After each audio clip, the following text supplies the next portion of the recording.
तुम्ही पाहत आहात MCN न्यूज मराठी।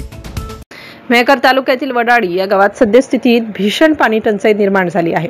या संदर्भात ग्रामपंचायत कार्यालयास वारंवार निवेदन देऊन संपूर्ण ग्रामपंचायत व कार्यकारिणी सदस्यांकडून मार्च महिन्यापासून कोणतीही उपाययोजना न झाल्याने स्थानिक ग्रामस्थांनी अखेर 23 एप्रिल रोजी जलसमाधी आंदोलनाचा पवित्रा घेतला आहे।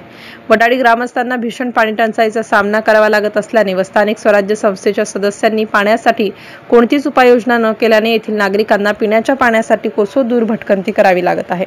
यामुळे त्रस्त झालेल्या ग्रामस्थांनी 23 एप्रिल पासून जलसमाधी आंदोलन सुरू केले होते। हे आंदोलन अतिशय शांततेत सुरू होऊन या आंदोलनाची मेहकरचे तहसीलदार निलेश मडके यांनी या आंदोलनाची दखल घेऊन तात्काळ आंदोलनस्थळी भेट देत ग्रामस्थांच्या सर्व समस्या जाणून घेतल्या। यावेळी तहसीलदार मडके यांनी स्थानिक ग्रामपंचायत प्रशासनाला नागरिकांच्या पिण्याच्या पाण्यासाठी गावामध्ये तात्काळ उपाययोजना करण्याचे निर्देश दिल्याने स्थानिक नागरिकांनी आपले आंदोलन तुर्तास मागे घेतले आहे।